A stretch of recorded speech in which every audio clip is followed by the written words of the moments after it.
Hello, everyone. Thank you for joining today's live webinar. I'm Dr. Shah Siddiqui, your host for this webinar. As you know, that this is the Access Advisor monthly webinar we do every Tuesday from 11 to 11:45. And today we have a very special guest with us, and as well as um, Rob Trent. So I will introduce them. And you know that Access Advisor, we are trying to improve the accessibility nationally and globally from UK. So we have our, as usual, guest, Rob Trent. Those you don't know Rob, um, he's a mouth artist, and he has this.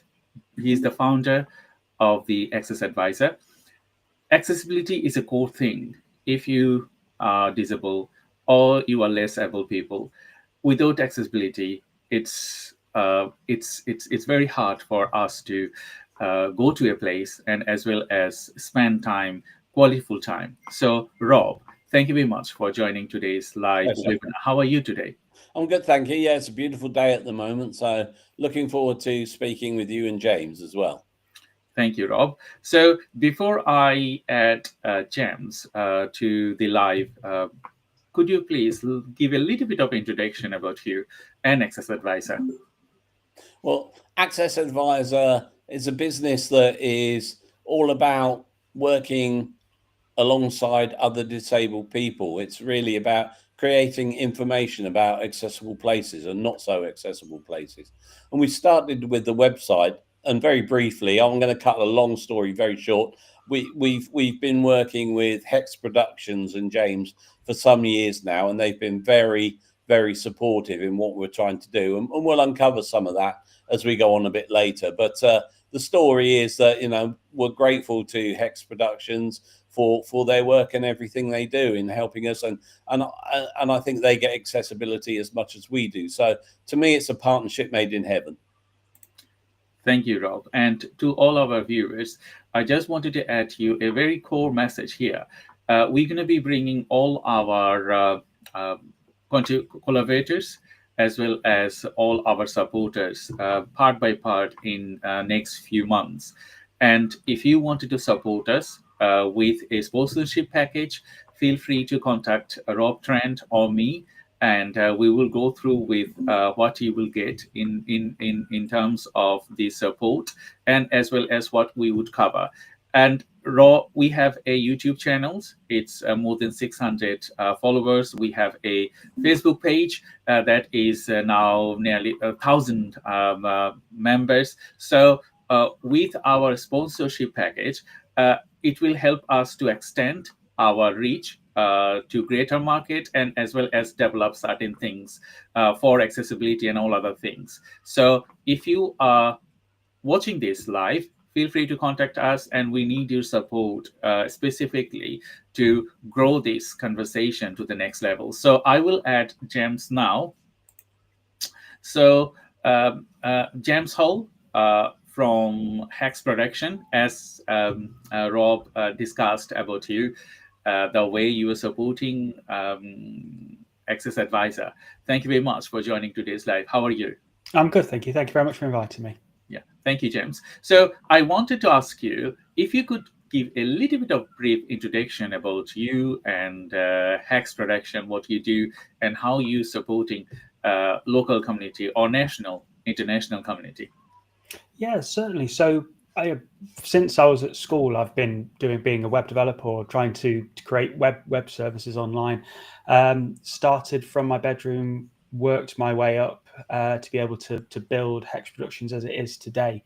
So we're a Nottingham-based digital agency, and we focus on accessibility. So we understand and have worked with a number of users and real people to actually test our websites and actually gain that information and knowledge to make sure that anything that we create can be used by the vast majority of people. Not only do we use that knowledge and build websites, we like to share that knowledge as well. So we provide training. We make sure that we can have a workaround with other teams to actually share our knowledge via audits or tests or conferences like this to try and pass our knowledge throughout. That is great. James. My first questions to Rob: how you come across James and how you have started your collaboration with James, because he's been supporting for many years now, as we know. Okay, I'm going to be honest here. The memory is fading a bit, and how we got in touch, maybe James will be able to help me in the first place. But we did get together, and I think I also at one stage went to Nottingham and gave a talk to some of the people about Accessadvisr and accessibility. How we actually came across each other, I think I must have been searching for a new host for the Accessadvisr website, someone that was as passionate about accessibility as I am, and HeX Productions, they came into my focus, and we've been working together ever since. And from my point of view, it's been a great relationship. Hopefully James will say something similar along those lines as well. Yes, James. Yeah, definitely. It's been one of those wonderful matches where we it's good to get on personally to go through that, and you share the knowledge and experience and passion from an accessibility side of things as well. So not only have we kind of developed the website with new features and new ideas, it really was this is a back and forth discussion about what you're trying to achieve. We see a lot of kind of websites just want to chuck something on a website because that's what we've heard to do. Rob's been brilliant with coming with ideas, kind of giving us some ideas of how to improve. And yeah, the back and forth and the conversations and the future developments that we've been putting together have been wonderful over the years. That's great to know, James, because there are many companies in the UK and internationally, and when there are lots of you can hire people from outsource and all other companies based on your work, and as well as working with people like Accessadvisr or any other companies. What make you think about specifically supporting them with specifically these projects or any other projects that you can name? So it is it's good to get as many websites in as possible. As a businessman, that's always going to be the case. But you have to take it from a team's point of view. Why are people coming to us for the support? Obviously, accessibility is a very high factor in this. So we've taken kind of the decisions when we do go for websites. Is this right for us? And is this right for the team? We work with charities, and one of the charities came to us with a comment saying that they test websites, they want to make sure that everything is accessible. At the end of the day, we want to make sure that all of our knowledge is passed on to the people that we're working with. So we want to work with people that want to develop themselves as well as their product or their business or their organization. So we look at many factors on this side of things. We also started to see when we transitioned from more of a just building a website point of view to developing websites as a standard, we took away that business case for it. We are going to develop your website to be accessible regardless if you like it or not. This is just the morally right thing for us to do. And we found that by saying it that way and by demonstrating what we do, you gain that trust and that passion from other people that you may not necessarily would think would carry on that accessibility drive. So it's been something that's been wonderful to see, and it is something that we like to promote, and really like to see them grow as well as ourselves as an organization grow. That's a very good point that you just raised. Like, even you working for someone, and if they don't understand the accessibility, you tell them that okay, you need this. um, I work with many peoples due to my work capacity and all other things. The hard thing is to get them onboarded with accessibility, because they don't think why it is needed. And another thing is they don't have the funding to add a little bit of layers and other things. So my next question would be to you: how you support individuals, and what type of additional funding do they need if they think about proper accessibility assessments or all other things? So may sound a little bit controversial at the time, but we see that more and more people, mainly from a funding point of view, have let's say, a small budget, Mhm. and they get talked into buying these accessibility toolbars or these accessibility plugins that just drop onto a website that don't really offer that extra level of accessibility. There's no care and thought process that's gone in behind the scenes. There's no testing that's gone in there. It's just been something that's been dropped in. So what I would say for people that are looking at that, it's more about the learning and the education that you can bring in to your developers, to your designers and content writers, to see how they can actually start to bring in accessibility from the core side of things. That is much more important than a quick fix or a tick of the box. We need to make sure that the knowledge is passed on and the knowledge is then developed further. When it comes to kind of doing this or bringing in accessibility into your project or organization, you have to remember it's not just one single person's responsibility for accessibility. This has to be an organizational shift. So a couple of £1,000 is not going to bring that organizational shift when someone's just ticking a box. You need to make sure that, again, knowledge, insights, training can get pushed out throughout that. Because what will then happen is you'll have accessibility running in through the heart. From the very start of a project to the very end, you know that accessibility has been woven in and technically not cost a thing, because that whole project is going to be running through and through, using the knowledge and the gaining the experience that people have had throughout that. That's a great example, I would say, James, because some people really they don't know what they are doing. As usual, they don't know the specific knowledge they wanted to add, and as well as something that, okay, if you wanted to tell them, like, okay, you must do this, the user scenarios and usability and all those things, but some of the things that I have seen that they do very, very great jobs like you do. And in relation to that, I just wanted to ask a question to Rob. You know the Accessadvisor. You partner with HeX Productions. They are supporting you end to end. Uh, Why you felt that you need a platform like Accessadvisor? Why I felt, sorry, I missed the last bit. What did Why you felt that you need a platform like Accessadvisor? what I just think, if Accessadvisor is going to be working with companies, and I hope I'm getting the right end of your question here, that it has to be with companies that do share our vision for accessibility and to me, and inclusion. And to me, that's not just about having an accessible website. It's also about the vision for Accessadvisor as a company. Can we go forward, including as many disabled people as we can, in being totally open about accessibility, admitting where we get things wrong, trying to improve. That for me is why we want to sort of work with companies like HeX Productions, because as James said, their projects consider accessibility from start to finish, and what we want to do is to try and include as many people as we can in what we're doing. Thank you, Rob. So my next question to James, you know, in this digital era, we know about, the technology is growing very rapidly, AI and all those things. Uh, why we need to think about accessibility and laying out the foundation of what we do to get better performance?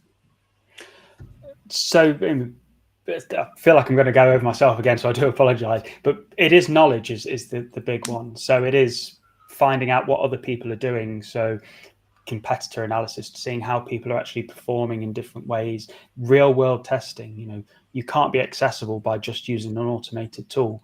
You have to work and test and have a conversation with real people to understand what they're going through and to understand what tools they use and to understand what needs to be done. You're absolutely spot on. Technology is growing at a wonderful rate. I never thought that we'd have to kind of think about how we're going to use AI and virtual reality in a single instance, and how we can actually make the accessible world we are in today a better place with these tools as well. So we have to learn as experts within the industry. We have to test ourselves and try and understand and try and push the boundaries. And one of the biggest ways that we can learn is by making mistakes. test, and actually understand what people are going through.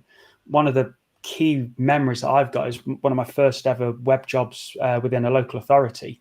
I was really proud in something I built. I achieved every bit that I needed to achieve within this brief. It went for testing, and a blind user couldn't use it. Right in front of me, demonstrated what's going on, and that is one of the best times and worst times of my development career, because I understood from there, by talking to this person, what I'd done wrong. We went back and we fixed it, and I've never forgotten that. I've passed that knowledge on, and we've built kind of our websites knowing that what we need to do to test, and that is one of the best ways to learn. And that wasn't using any fancy AI or virtual reality. That was just using kind of a keyboard at the time. So I'd love to know what's round the next corner and what we can learn. That's a great explanation, James and Rob. To all our viewers, thank you very much for joining today's live webinar. I just have some messages from our audience. The first thing is Salodin, and he said, Dr. Shah, Rob, Trent, thank you for hosting this webinar and sharing your insight with us. Thank you, Salodin, for your message. We have a question. How does Accessadvisr help user share and access real-world accessibility information? That's to Rob, please. Okay, thank you. I mean, I'm going to touch on what James has said. It's about learning and passing that knowledge on. First of all, Accessadvisr, I didn't want it to be about me. So talk about how we set up the website and the story behind that later. But we've got a website which allows anybody to go and rate and review a place for accessibility. This is not Rob Trent, the influencer. This is the disabled community being able to go and rate and review their own places. And that worked okay for a few years. But I wanted more. As James said, technology is improving. Social media platforms are growing. And so we set up Facebook, where people can discuss their accessibility issues or share things about their company. I set up a YouTube channel where at the moment, mostly it's about places that I go to, and it's vlogging my experience. But we've had one or two from other people, and if anybody's got any accessibility videos they'd like to share, we've got over 600 subscribers, and we'll share them, on our online community. And we've got Instagram. I think I'm not too hot with Instagram. It's a bit new for me. I get my daughter to do most of the posting on that because she understands how it works. But to me, it is about sharing, learning, and passing that on to other people, because my experience is different from everyone else's. So who's going to want to know about my experience in a wheelchair? Well, maybe they will, but they'll want to see a lot of other people's experiences as well, so they can make more informed judgments about what suits them and what's right for them. Thank you, Rob. So we have another question. I think we have answered part of the questions on our conversation previously.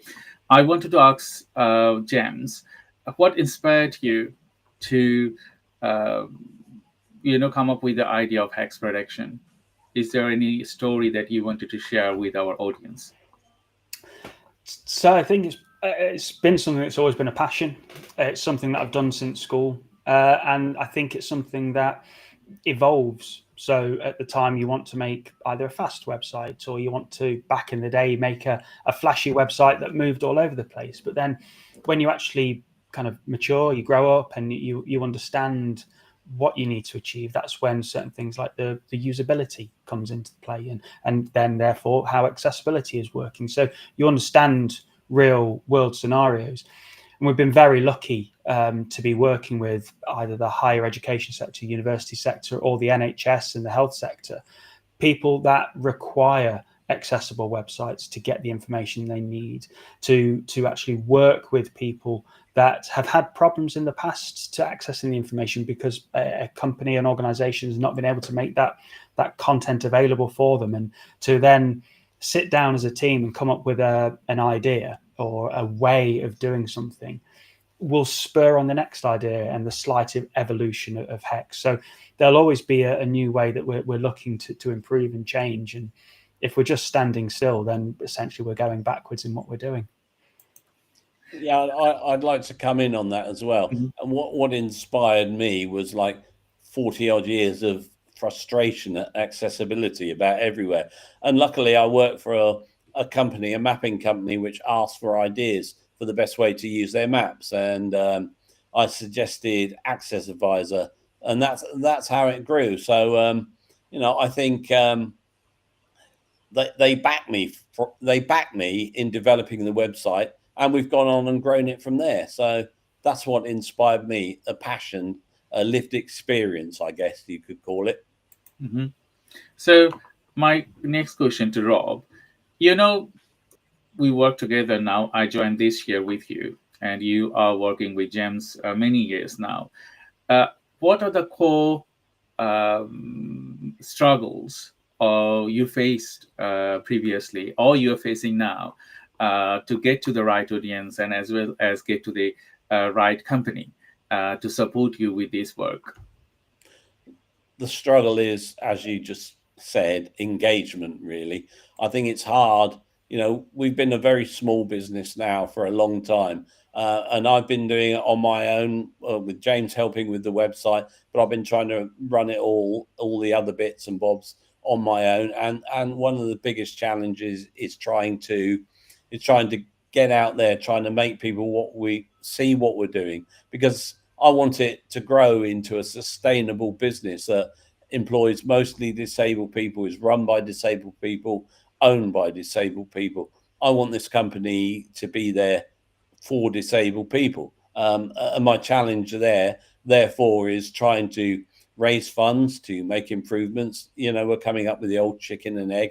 You've got the improvements in mind, but you haven't got the funds.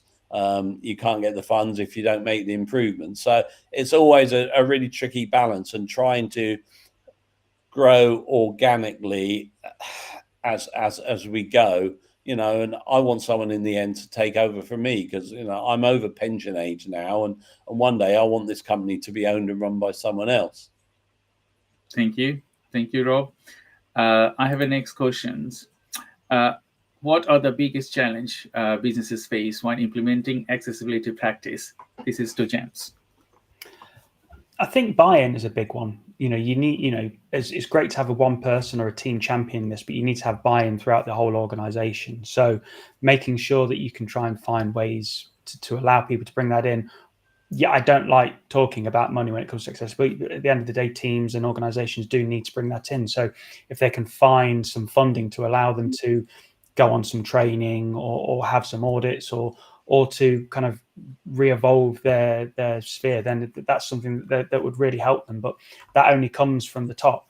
You need to make sure that, if you are being given X amount of money, then you have to show a return in that. So by making a website more accessible, that's going to be bringing more people in, because you're not excluding anyone. So you can try and find ways to do that, but I think making sure you've got it coming in from the top is one of the most important things to do. Thank you very much, Rob, and as well as James. So, to all the viewers, thank you for watching today's live webinar. We will have some more questions to answer. But before I jump into my next questions, our Accessadvisr promo is done. So, we're going to be sharing that with you on our social media.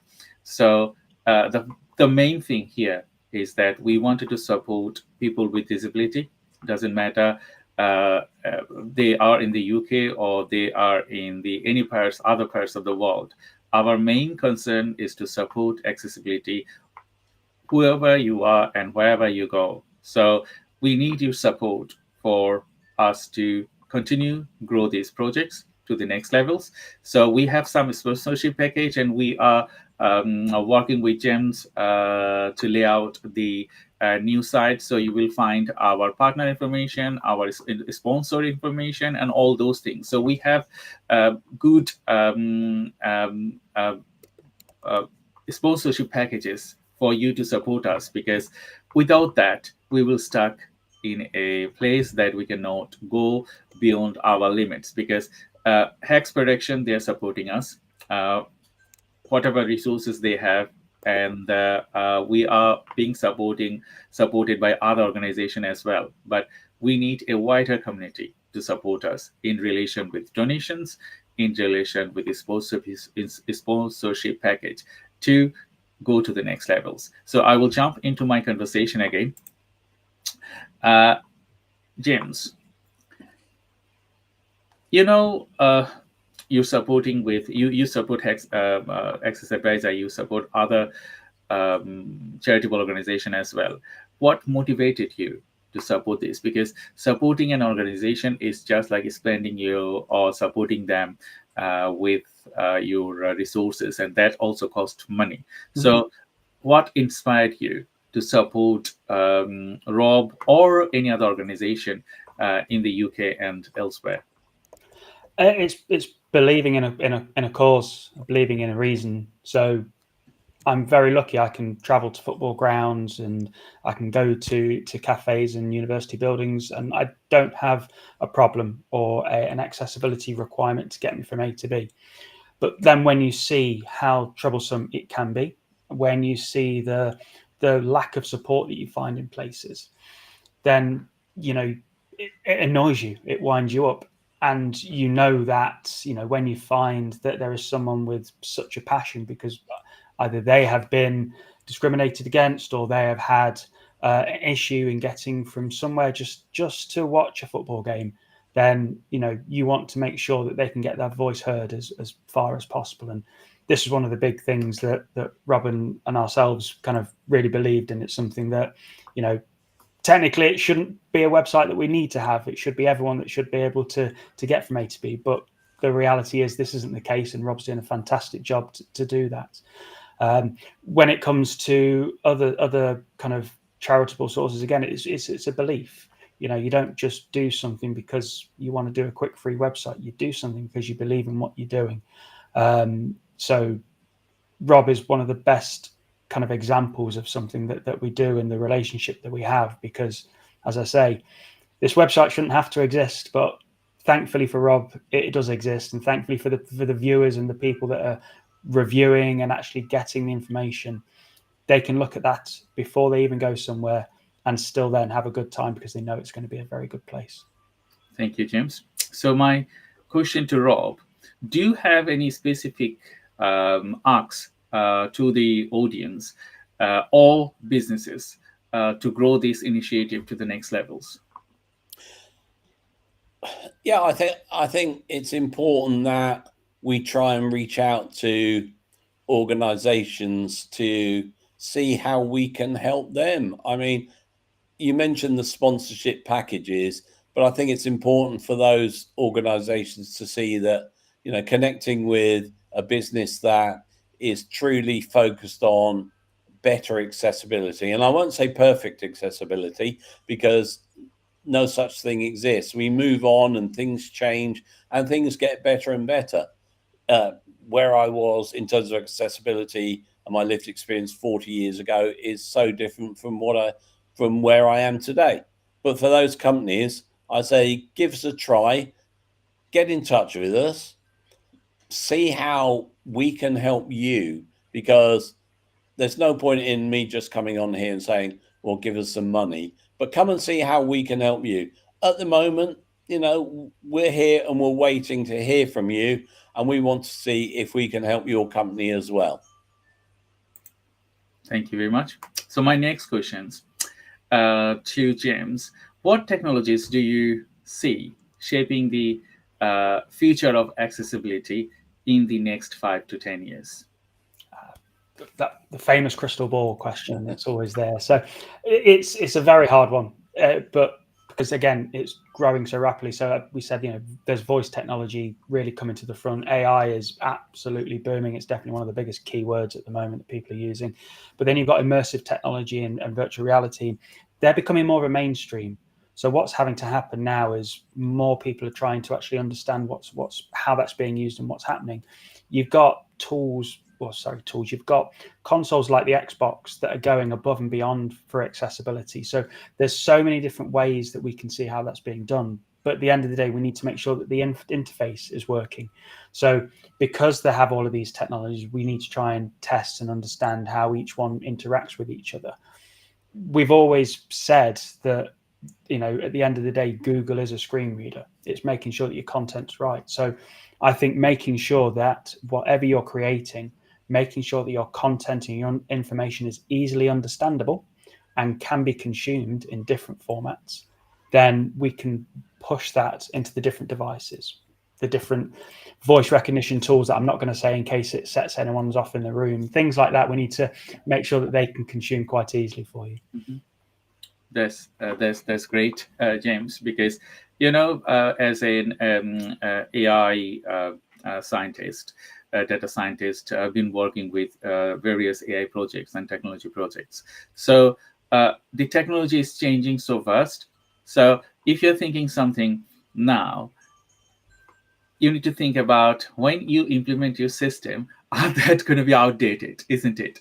Because it's moving so fast. So if you're planning now, the way you say that you need a core planning, you need to understand the audience, you need to lay out the foundation, you need to do a lot of other things. So if you do not think about 2 years later that the foundation you wanted to lay out are going to be outdated when you start working with that. So in my opinion, that's the biggest challenge. So businesses, they are not working people like you or me or other. They have core understanding, like, okay, what they are making and how they are preparing for their customer to achieve their success in the future.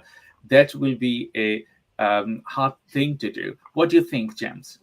It's true. It's trying to keep up with this, and when you have to then deal with an organization, say the size of a university, this has come through so many different layers to get a part of, and then you have to implement it. But then, like I say, it's become out of date. So it really is trying to find a good middle ground of what we can try and achieve. Let's, great to kind of reach for the stars, but we need to actually get a nice minimal viable product for the user to actually allow them to understand it a bit more.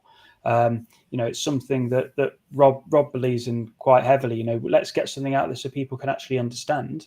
Let's get them to use it, because having nothing is worse than that. Let's have something little and we can build upon that. So then we can maybe find a new technology or a new bit that could just integrate with it a little bit better. So don't go for the big bang. Go for the little bits. Help people step by step, gain their knowledge, gain their information, and you can build upon that. Thank you, James. And thank you, Rob. To thank you, everyone, for your questions. And if you're watching this live webinar, feel free to share this recording with your friends and family, because James is here, Rob is here, and we will get more benefits if you share this episode with your friends and family, because James had a tendency to support like Accessadvisr organization, charitable organization. It's a core belief, as he mentioned. So if you wanted to contact James, the social media is out there, from LinkedIn, from YouTube, and as well as from Facebook and any other social media. You can get access to James and Rob. So I will move back to next segment of this webinar. I wanted to ask Rob, accessibility, we know that this is a core needs. And due to my job and traveling different places, I have seen something a little bit different.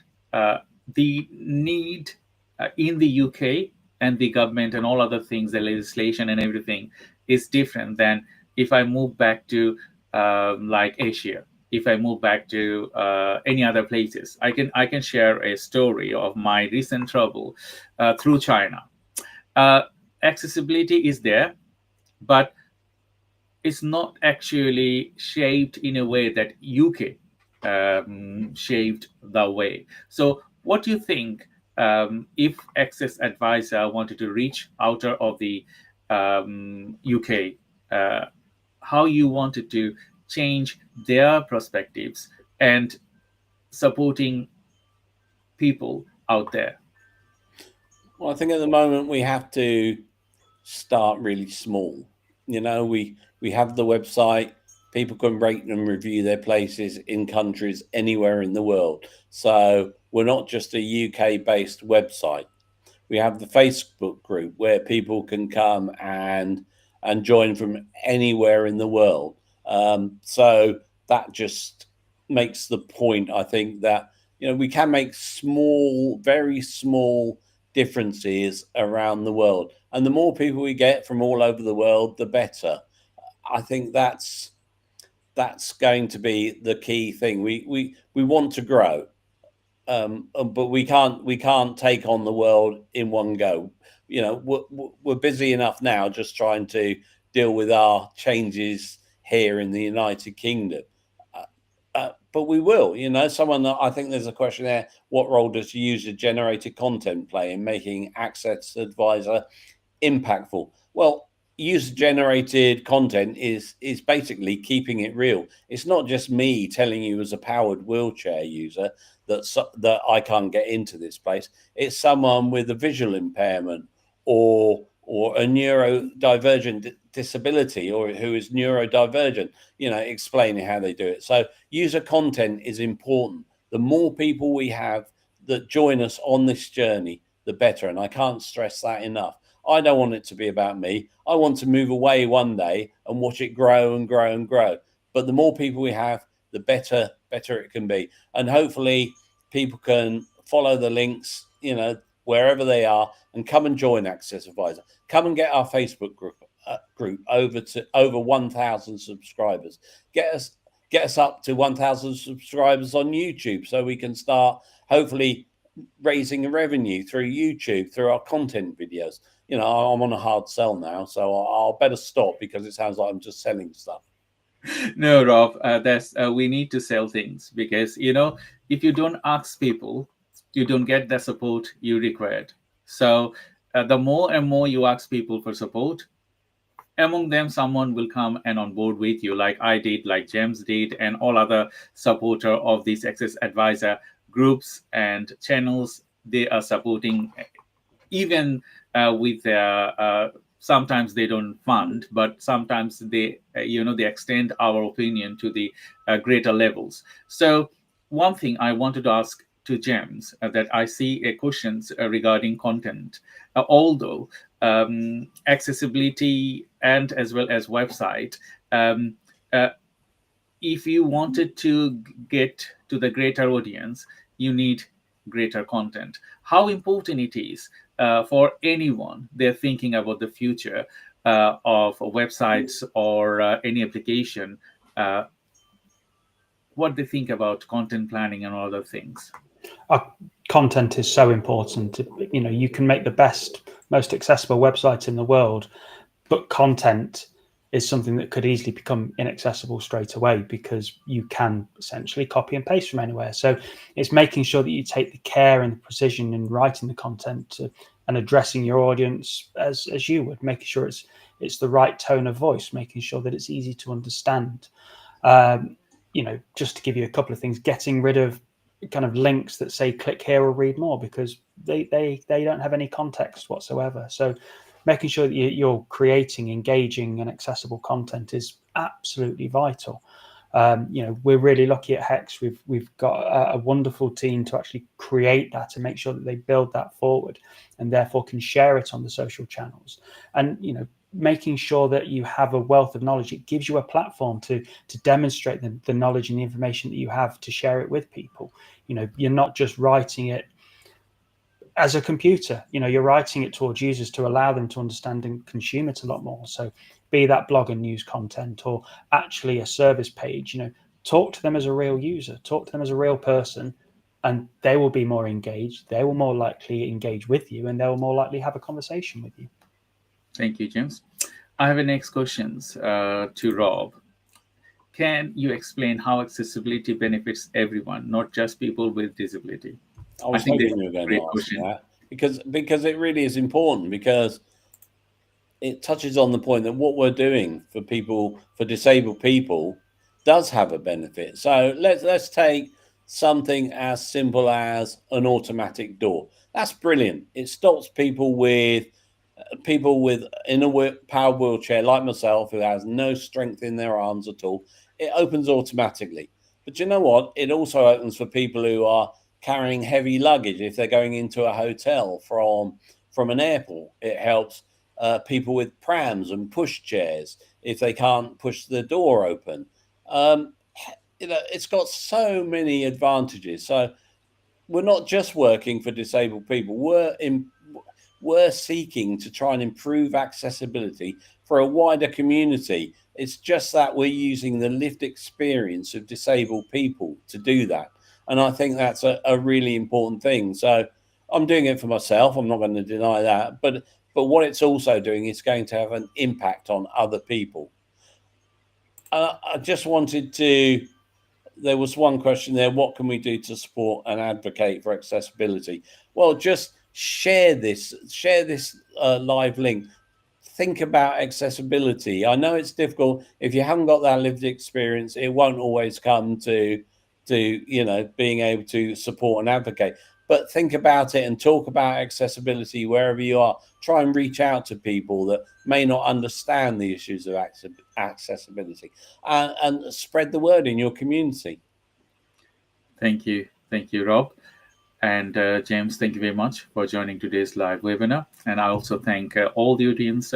You're watching this live webinar. We are going to be doing another live next month. So every second Tuesday of each calendar month, we're going to be doing Accessadvisr live webinar, and we will bring specific guests to talk about accessibility and how they are shaping the future. So today we had our special guest, James Hall from HeX Production, and we talk about a lot of different things today about accessibility, about HeX Production, how they're supporting Accessadvisr and other companies in the UK, and creating the momentum for the future of accessibility, and as well as other as well as supporting the community. So we are nearly end of the sessions. I wanted to ask James, do you wanted to add any remarks or key takeaways from this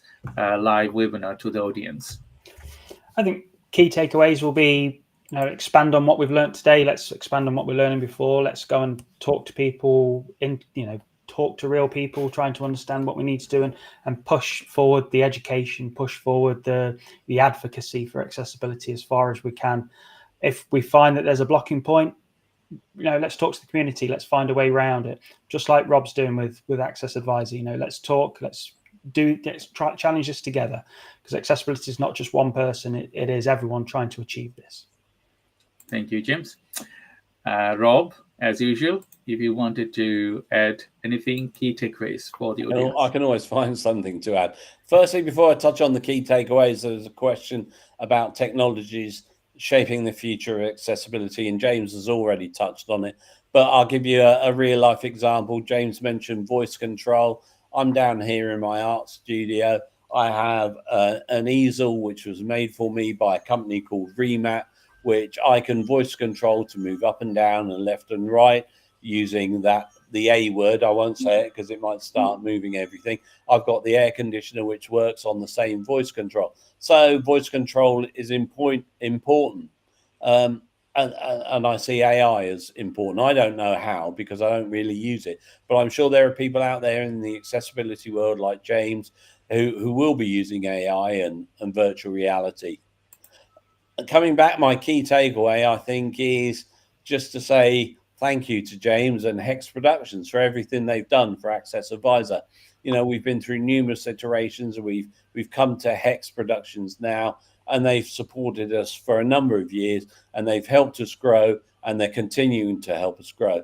And it's finding those other companies like HeX Productions that will come and join us and be part of that journey. And let's take accessibility forward. Thank you, James, and thank you, Rob. So we're just end of our session. So I again thank you, all the audience, and your questions, because your support can get us the coverage and as well as the strength that we wanted to achieve. So Please support our work, Accessadvisor. Visit our YouTube channels, like and subscribe our YouTube channels, and be a member of our Facebook group, and as well as visit our website to see what is out there and how we are shaping the future of accessibility. It doesn't matter you are a disabled person or you are non-disabled person. It matters that you support us with accessibility, because it's a great need. As a disabled person myself, and Rob, Trent, uh, if you go out and if you don't know that there is a proper accessibility information there or accessible place out there, we struggle. And we know that many of our audience he also struggle. So we wanted to make this more fairer for you, and as well as grow this accessibility access advisor initiative to the next level. So until my next episode, thank you very much. And I just wanted to thank Rob and James for your contribution and time, and see you with our next lives next month, second Tuesday. Until then, stay tuned, and bye bye. Bye.